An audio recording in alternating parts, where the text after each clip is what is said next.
So how long have you been meditating? How long have I been meditating? I learnt in 1986, so that was a long time Before ago. I was even born. Yes. Thank you for reminding me that. And why did you learn? I learnt because I just curiosity, really. Oh. Curiosity. I was at uni and there was a poster on the wall and it said success without stress. Everyone wants that. Yeah.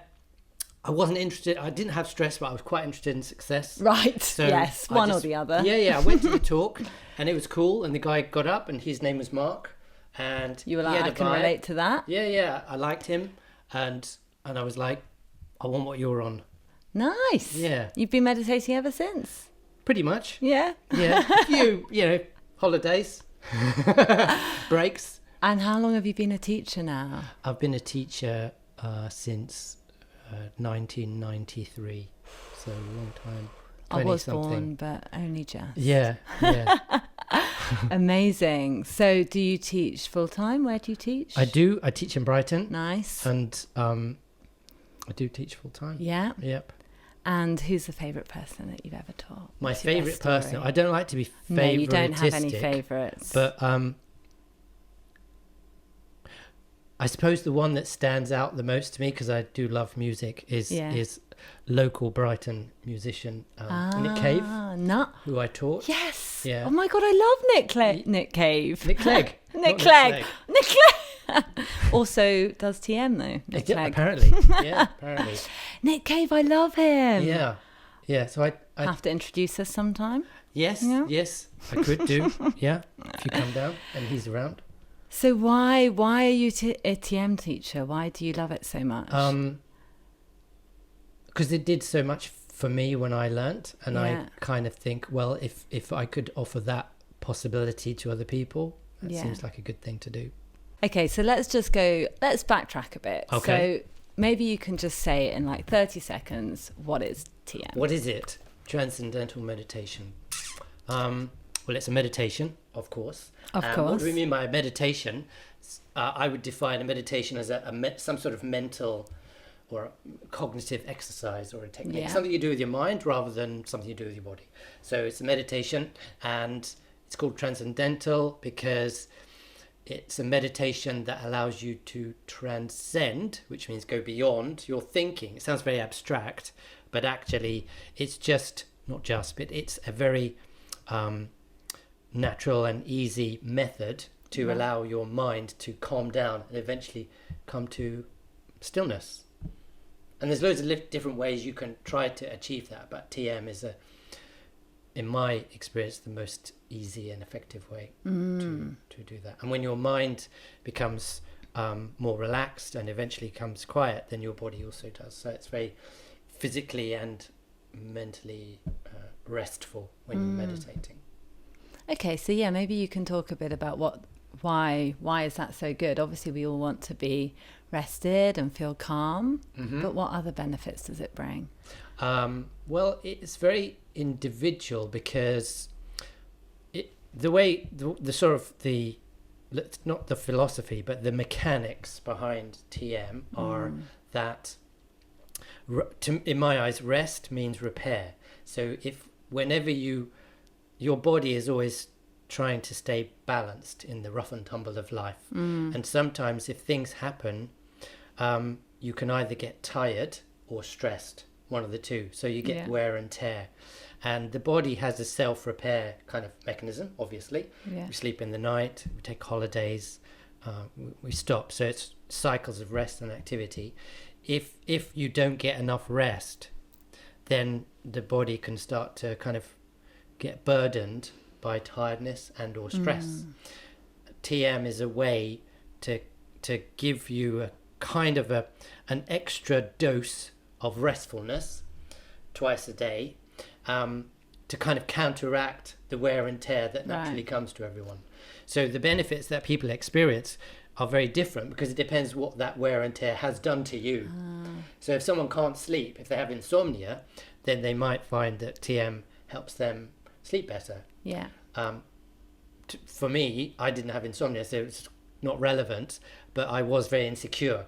So when I learned to meditate, I started to feel a lot more stable and kind of integrated, and that made me I felt a lot more planted, more comfortable in my own skin. So that's how I felt that I was changed, but it would differ from everyone. So there's like tons and tons of benefits, scientific benefits, like on anxiety and depression and PTSD and... Well, definitely, I think for me, similar to you, it does just make me feel like I'm not being as, tossed around amongst all this stress that you get in daily life. You know, you just feel more stable in yourself and more anchored. And this is what my friends always say about me anyway. They say, do you ever get stressed? I'm like, really? No, not really. Water off Sarah's back. It is, yeah. It just doesn't make as much of an imprint on you, you know. And it's true, like you say, I mean, whenever you go to the doctor, the rest is always the first medicine they give you, isn't it? So, it's free. Yeah, exactly. What's the most common reason that people come to learn, would you say? These days? Yeah. Variations on anxiety. Right. I would say. Yeah. So can't think, can't sleep, can't relax, can't focus. They're all symptoms of an inner stress, discontent. And what about, do you think it's changed since you've been teaching TM for however many years, 30 years? I wouldn't know, I can't remember, it was a long time ago. It was a long time. The memory's going these days. Yeah, but most people put, when they come, they say, why are you coming?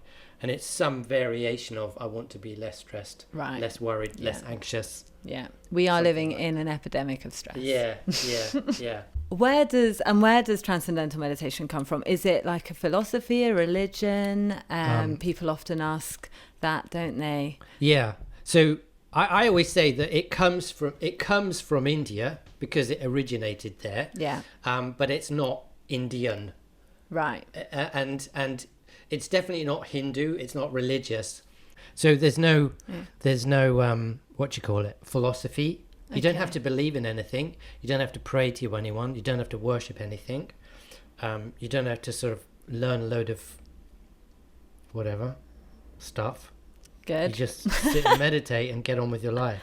So kind of like yoga, because yoga's from India originally, isn't it? But you don't have to believe in anything to go to your yoga class. No beliefs required. No beliefs required. No beliefs, which I find, I remember when I first learned, that was very refreshing because I just wanted to be me, and that's really how TM would work best. If you just you stop what you're doing, you sit down, you do your meditation, and then you finish and you get on, and that's it. So what is it? So it's 20 minutes twice a day. Ideally. Sitting anywhere. Yeah. Don't have to sit cross-legged. No. On the train. On your commute. On your sofa. Yeah. Done. In your Uber. All transport available. As long as you're not driving. I think when people learn, I always say, because they sometimes say, well, what if I miss one? Something like that. Yeah. And the way I see it is there's the ideal kind of habit, but then, one has to be prepared that if you miss one, it's no big deal. Don't get stressed about it. Yeah, we don't want you to be getting stressed about your meditation. Or guilty either. That's another thing. Oh, I feel terrible, I missed it. But it's not like, TM doesn't work like kind of building a house of cards, and as soon as there's a puff of wind, it all collapses. Yeah. It's more of a cumulative thing. And if you miss one, it's a bit like if you go to the gym 3 times a week and you just miss one day, you're not going to go back to when you first started. Yes. Yeah. So everyone's probably at least tried, Headspace or Calm app or whatever. Yeah. So how is TM different to other types of meditation? Why should people do transcendental meditation? Firstly, it's not that any one technique is any better than any other. It's like all these different practices work differently and might do different things. TM by definition should be easy, and it shouldn't be hard work. That's one quality. But how does it differ from things like mindfulness or Headspace? There's I'm not an expert on the other stuff, but you could kind of categorize types of meditation. So Headspace is more of a guided one where you're listening to, I think you're listening to Andy and various, you're listening to speech. Yeah. Like talking. Yeah, someone's kind of talking you through the So you're steps. being sort of led along in a way. Yeah. So that's a kind of guided, it's a kind of guided meditation, because you're hearing someone speak, and it's sort of leading you down towards a peaceful place or something. You kind of need them to be there with you to do it. Yeah, either on your phone or in person. So you've got an outside influence required, and that can be very soothing and peaceful, but you need the outside thing. And then there's the kind of mindfulness where you're just paying attention to something, whatever it is, you're breathing. Paying attention on purpose is my layman's definition. So that is kind of nice and easy, but your attention is still out. So your attention is still on your breathing or your thinking or your eating or your walking. So think of your attention like a light, and it's out on something. So do you get it? Okay. Your attention is if you think of your attention as a light that's kind of originating in here and it's kind of coming out onto something. Now that could be something physical, like paying attention to your eating or your breathing, or even more subtle, your thinking, watching your thoughts, but there's still something objective. Whereas TM is going back to the subject. So you could think of it as where does that light of attention come from? And that is who you are, or what you are. That is you could say that is your true essence. Sounds a bit flaky, but that's what you are before the mind starts playing its record. Kind of a thing. My favorite metaphor for how the mind works is like a projector in the cinema. So you have the projector, you have the light, you have the film going through, and then you have the screen. And so those three together make the film. And in our life, we have sort of similar things. Won't get into it in big detail, but what you really are is the projector. Yeah. And but then once your mind starts rolling, that's like the film going through. And then you have the entertainment on the screen, which is your experience of what's going on in here. And that they're sort of, roughly speaking, the components. So when you meditate, it's like returning back to that part of yourself before the mind starts whirring away. Okay. I know it sounds a bit abstract. So how is that different to mindfulness? Mindfulness is like paying attention to the film. Right.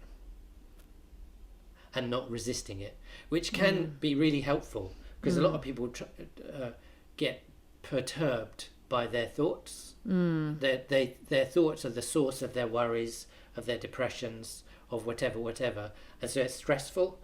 And so if you can say, well, actually, just pay attention to them without judgment, it can it can decrease a lot of the stressful impact of those thoughts. Right. So that's how mindfulness can be really helpful. It can help you sort of stop resisting the internal narrative and see it for what it is. Right. Which is a really good thing. Yeah. TM ultimately does the same thing, but it works differently by taking you away from the story altogether. It's like taking the needle off the record. Right. Or removing the film from going through. And when you remove the film from going through, you suddenly become aware of what's really happening, which is there's just a projector, there's just a screen. And so then you just, because when you're in the cinema, you can kind of forget that there's a projector behind you, and then you think the film is all there is. But that's a partial understanding of the whole picture. Yeah. And it doesn't mean that the film is a bad thing. It just means that once you know, oh yeah, it is a film because I know there's a projector, and then I can enjoy it knowing what it is. So what people always ask me is, what does transcending feel like? Transcending feels like everything calms down and becomes still. So are you still conscious at you're that still time? awake. You're still awake. So I teach people, and when they first learn, they say, oh, this feels just like going to sleep, or just like it's kind of like sleeping. And I said, well, it is, of course it's like sleeping, because the mind is quiet, but the difference is you're awake. So you're still awake, but in that restful state. The mind is gone quiet. And I always say sometimes time kind of will go so quickly. Sometimes you'll just close your eyes and then you think it's been 5 minutes and then 20 minutes have gone. Yeah. Other times it might be that it does feel like 20 minutes. Yeah. Well, that's all to do with the activity, because time is human. It's made up. Yeah. It's a human concept. Yeah. So when the mind settles down and kind of becomes quiet, i.e., it's basically like the tape recorder stops. So time becomes irrelevant, because time is just made up. Yeah. So kind of like when you fall asleep, you lose all sense of time. Yeah, exactly. But with TM, you're still alert. Yeah, you're still alert. But the important point is, when people ask what transcending's like, it's not the goal of the meditation is not to sit there sort of in that silent state for 20 minutes. The goal is to get you to experience that, and then what happens is because your mind gets a kind of a taster of that, a flavor, it starts to percolate up, and as you do that regularly, that stillness or that peacefulness starts to kind of come out into your day-to-day life whilst you're doing whatever you're doing. Right. So that's how people feel less. The most common thing I hear people learn is, oh, I feel less triggered by X, Y, and Z. Yeah. That thing that used to really annoy me, upset me, whatever, does it less. I'm calmer. My daughters do no longer drive me around the bend. Yeah. A lot. Maybe less. Slightly less. They still do, but it's much less. I'm a better person with them, or I'm less triggered, or something like that. Yeah, that's what a woman that I taught this week. Did she say that? She Her did. 2 daughters. She said this was that the your mum? actually. My daughter isn't quite as annoying as usual. She's got 100% to like maybe 97.5. No, she said even after the second day, she was like, God, today at work, I noticed that things which usually I would have kind of reacted to, I just thought, it's fine. You know, I'm not going to react to that. I'm not going to be triggered by that. Why do I need a teacher? Why can I not learn this from a book or a DVD? You know, why? Because, you know, I've heard that you learn in person. So the course is done over 4 days, and you have your personal TM teacher, who's then your TM teacher for life. They're there to answer any questions you have in your pocket whenever you need them. And you have that one-on-one personal instruction with your teacher, because they will select a sound or a mantra, especially for you as an individual, and they'll teach you the mantra and also how to use it properly. And that is just as key as the mantra itself. And that's the sort of thing that you won't get that personal tuition from a video or from a book. You might be able to see different mantras in a book, but you're not going to know how to use them to benefit your life. I always say it's like driving. You can read as much as you want about how to drive, or you can watch a million YouTubes about how to drive, but unless you're actually in the car with a driving instructor, you're not going to know what to do. Sure. And this is something that you have for your whole life. This is a technique that you'll have forever, to do 20 minutes twice a day. It's worth getting it right. It's worth doing it properly. It's worth doing it properly. How does someone learn? If they've been completely convinced by everything that you've said today, they want to learn this weekend, what does the course look like? What's the next steps? The course is in, I kind of think of it as in 2 parts. There's the initial training, and then there's the follow-up. So the initial training is 4 sessions, right? Done on 4 consecutive days in person, and you come along for about an hour and a half on day 1, which is normally on a weekend, but you know it's adaptable. So day 1 is a personal instruction, and that's where you get taught the technique, and then you go home and you can start your daily practice from then. Then you come back the next day for another approximately 1.5 hour session, and that's going to be with the group. So a smallish group, right? Maybe between 3 and 8 people, something like that. and then same again the next day and the next day. So you have first day is private personal instruction, and then the next 3 days is a small group. Okay. And the 3 days in the group is more like giving you a kind of understanding about the practice, like how do I do it right, all the practical stuff, like what if I fall asleep, how do I time it, how do I sit, and what if I'm having thoughts, is that good, is it bad, and what's supposed to be happening, is there some grand vision, you know, is there a goal, what's the goal look like. So that's how we lay it out. So once you've done the 4 days, you're off and running. It's like, now you know how to drive. Nice. And then we have a follow-up, which is optional, like a week or two later, course review, come back, see how you're doing. And then the follow-up is like totally optional, but it's like you said, it's like you've got your teacher, and if you have any questions or you want to come for a meditation checking or something, you can always contact your teacher, and it's all included in the initial fee. Yes, so I was going to ask about the fee. Course fees. So you do have to pay? Yeah. Do you know about the course fees? Why don't you answer the course fees?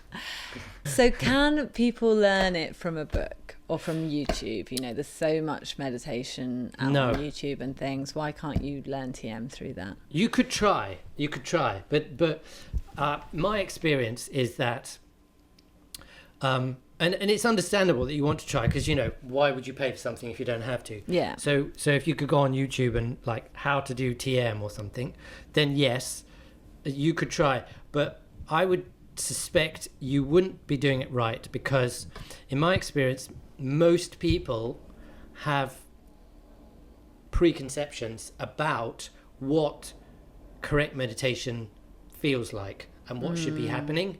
And they're picked up just by, you know, culturally, we have this thought, sort of feeling that, oh, meditation should be this or should be that. And so they come into it like that.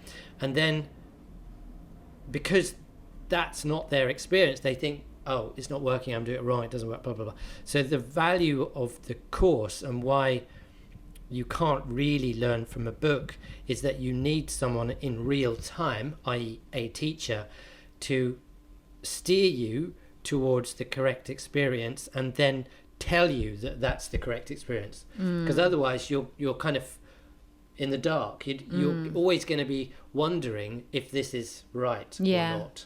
Because it is so easy and effortless, isn't it? That's what we always say. It's such an easy practice, but it is very delicate. Like, you want to be doing it right, and then you're set up for life, and you've got this amazing technique that you can do every day for 20 minutes, twice a day even. But you need to get that right start. Yeah.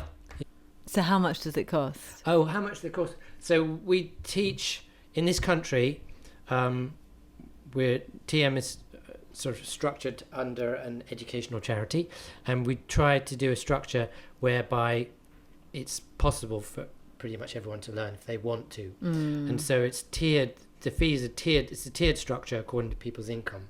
Right. And so if you're on a higher income, you pay a bit more, and then it goes down, down, down to, you know, concessionary rate. That's if people are on state support or, you know, students, something like that. So then they pay the lowest fee. So basically, higher earners kind of subsidise people who are earning less. It's the best way we've found to.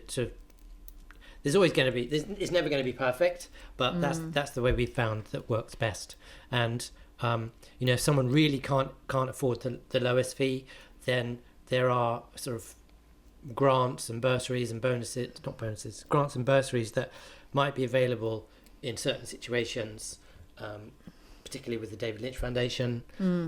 But the main thing is, if you're interested and you feel like money's a problem and it's stopping you from learning, but you really want to learn, talk to your teacher and they'll do their best to find a way, and there will be a way.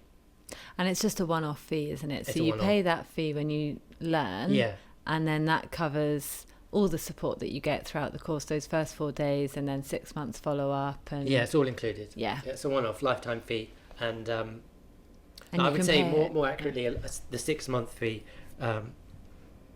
you know, for all the support that you might need. Yeah. Great. Yeah, I'm Sarah. I'm a TM teacher here in London. Lived in London for about 10 years. Been practicing TM for over 20 years now, so a bit of a long time TMer, but only made the leap to become a TM teacher recently. I also work for the David Lynch Foundation UK, which is a charity that offers TM to survivors of traumatic stress or at-risk groups. We teach TM to NHS workers, most recently during COVID. We teach it to the military, to people in recovery, to children in schools. And actually my work there is what really inspired me to become a teacher, so that I can teach TM here in London and through the David Lynch Foundation. So I learnt when I was a mere 10 years old. Yeah. My mum taught me. Oh, cool. She's a TM teacher. Yeah. Can't say I did it regularly throughout the whole teenage years, but for at least 10 years I've been very regular and just seen so many. Hang on a minute, can I just wind back? Yeah. So when did you start doing it, like, as a habit? As a habit, I'd say at 23. 23. Yeah. Okay. Now 33. Okay. So for 10 years you've In been... fact, this week is actually my 10-year anniversary. Happy birthday. Thanks. Happy Med Day. Happy Med Day. I went on a course in Croatia, a TM course, with other young meditators, and then I got really back into it. Oh, cool. And that was September 2012.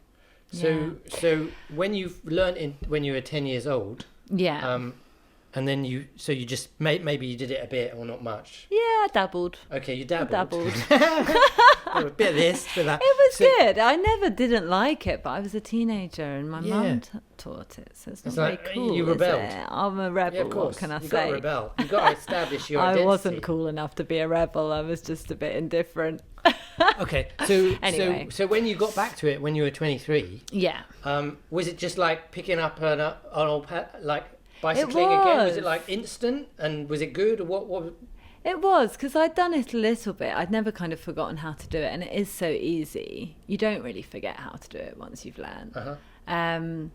But I'd forgotten how good it makes you feel. Not necessarily when you're meditating, but just in daily life. You feel more stable.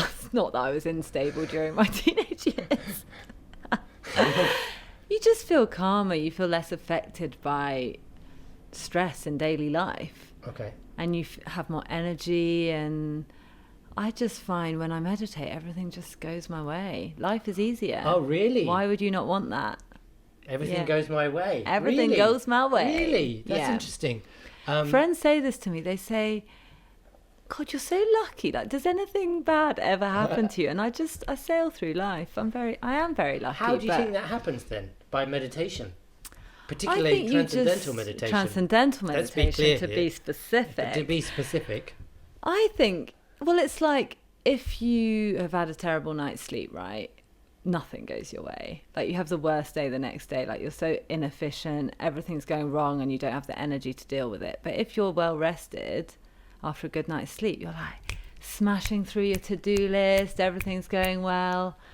And with TM, you're just getting that deep level of rest, even deeper than actually you get in the deepest sleep, and you get it in just 20 minutes twice a day. So you're just fresher, and you can just tackle life and actually enjoy life. It's not a struggle. You enjoy what you're doing in daily life. And so you think that, not you think, but that comes from the restfulness. It's like plugging in the charger. Yeah. Okay. Yeah. Charging up the batteries. The joy bats. I'm like the Duracell bunny. Oh, are we allowed to name brands? So you. Yeah. Okay, so plugging in your phone at night. Yeah, you do yeah. it for 20 minutes twice a day. Charging twice a day. Charge. Twice a day, yeah. Okay, and it's all eco as well. It's all eco, yeah. Renewable energy. Renewable energy. Okay, and okay, so now you're a teacher. Now I'm a teacher. And you're a teacher, and so a newbie. A newbie. What would you say? What is? I mean, transcendental. Yes, so sorry, I get people. back They to your say, question. "Is it about teeth, dental? What's this Oh transcendental?" yes, I've been asked that as well. What's that? What's that mean? Sorry, so I actually didn't answer your question of why I went to be a teacher, though, did I? Well, no, you didn't. No. Do you want me to? No. No. Yeah, of course you can. Go on, No. No. So Why did you want basically to I become a did just see the benefits. And also I do also work for the David Lynch Foundation in the UK, which is a charity which offers TM to groups that have experienced traumatic stress or suffer from PTSD. We've recently been teaching paramedics and healthcare workers who are working through COVID, and I just saw how it literally does change their lives. Like, it improves, makes them more mentally resilient. I mean, these people are just tackling these like stressful situations all day, every day. They're burnt out, and even just after a week since learning, I'd be getting these emails saying, God, wow, I've just slept for the first time in months. I've actually just got through the working day and everything went smoothly. I felt I could handle all of these problems that are being thrown at me all day, every day. And I just thought, God, we need to get this to more people. I'm going to go become a teacher. So that's why you did it, because you saw the benefits for other people. Yeah. Just and in myself, but plugging in the charger. Okay. Yeah. And so how about, like, how does it work then? How does it work? So during meditation, you're allowing the mind to settle down from that active surface level of the mind. So you think the mind, like, everyone's mind is so busy all day, every day. We're thinking about everything that we've got to do. You've got your to-do list. You're rushing from one thing to the other. When you're not thinking about what you've got to do, you're on your phone scrolling. You know, we're never giving the mind a chance to rest and just be still. And what you're doing during TM is you're just allowing the mind to settle down to its most silent state.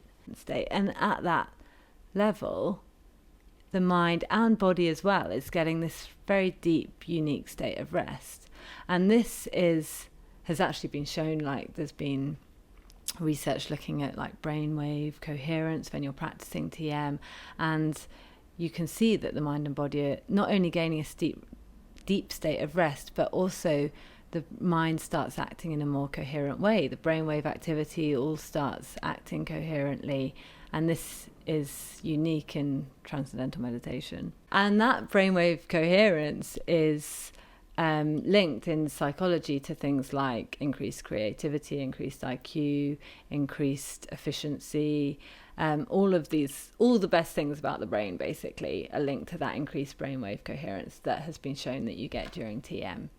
So that's the magic ingredient. That's the magic. That's like the science behind it. Okay. The science.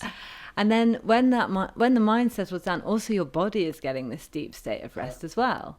Like when you're sleeping, your mind is settled down, but also your body is able to regenerate itself, get rid of the stress that you've gathered throughout the day. And as the body gains that deep state of rest, it's normalizing itself. Like, you know, if you go to the doctor says, okay, we'll get some rest, that'll help your body repair itself. Mm-hmm. That's what you're doing during TMs. Research that looks at which shows how, like if you've got high blood pressure, I mean, we know that like heart disease is the biggest killer, definitely in the US and Europe. And during TM, the blood pressure decreases and normalizes. So actually, it's really interesting that the American Heart Association did a huge piece of research looking at all different types of meditation and whether meditation could be used to help tackle heart disease, because, you know, they're desperate to find something that's really going to stop it being such a big killer in the US, such a big problem. And this research actually found that TM was the only meditation that did actually help reduce blood pressure. So they are actually now looking at introducing it into the healthcare system in the US. And other things as well. It's been shown to reduce anxiety as well. Where is TM religious? And because I've heard of the Beatles learnt TM. Oh yes. You know, and there's Maharishi fame. You know, it was all in the '60s, a big deal. Yeah. So is it religious? And who's Maharishi? And who's Maharishi? Do you have to pray? Do you have to believe in anything? No. Tell me about it.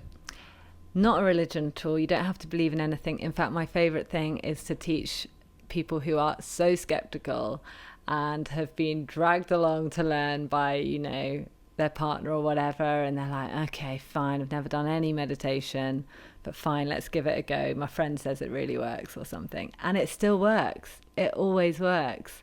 So no, you absolutely don't have to believe in anything to work. It's not a philosophy. You just add it to your daily life. You don't have to change anything about your lifestyle. Just do your 20 minutes twice a day, and the rest looks after itself. And who is what is Maharishi? Is he a guru or something, or what? So TM was introduced internationally in the late 1950s. So yeah, as you say, the Beatles learnt in the 60s. It got a lot of worldwide interest in the 60s. And Maharishi was a monk in the Himalayas. He learnt the technique from his teacher, who's called Gurudev. And what Maharishi did was he basically, when he came out of the Himalayas after spending many years there, he saw that, God, people need this knowledge of how to allow the mind to settle down and dive within. So he kind of packaged it up, if you like, into this 20 minutes twice a day. You don't need to go and leave your life and go live in the Himalayas for years to get all these benefits. You can just do your 20 minutes sitting on your sofa in your living room twice a day, and you'll still be able to get that inner calm and inner silence and these benefits in your daily life. So that's what Maharishi did. He just brought the knowledge and made it accessible to everyone around the world. I mean, now over 9 million people have learned the technique. He taught hundreds of thousands of people himself. He taught TM teachers to continue his work, teaching people around the world. And he always never took any of the credit himself. He always gave thanks to his teacher, who was Gurudev. And that's why, as TM teachers, we always just remember the tradition that it came from as well. And what about when people learn, there's a ceremony or something, is that right? Yeah, so when people learn, we just do a short Thanksgiving ceremony just to remember that, you know, as a teacher, this isn't my knowledge that I'm going to give to you. It's not about me as a person and my ego. We're just reminding ourselves that it's come from this tradition. We're passing it on. But it's not that you have to believe in the tradition. It's not something to believe in. It's just where the knowledge came from, and then you do the technique, and it's a mechanical technique to do twice a day. Yeah, no, that's a good question, because people often say to me, how are you so good at meditating? Meditation's so hard, it's so boring. How do you sit there for 20 minutes and do it? And I just say, it's just so easy and effortless. For TM, you don't have to concentrate or control the mind or anything like that. It's just completely easy and effortless, because you're just using the nature of the mind.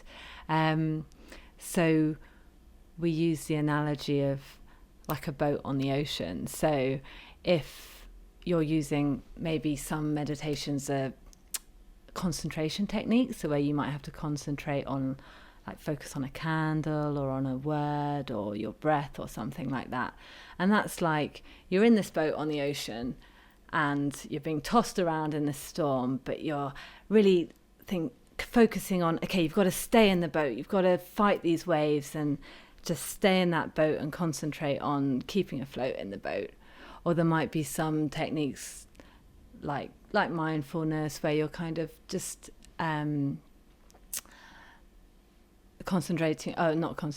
but you're monitoring your inner experience. So that's like you're in the boat and you're saying, okay, well, let's just go with the waves of the ocean. We'll stay in the boat, but we'll go with the waves.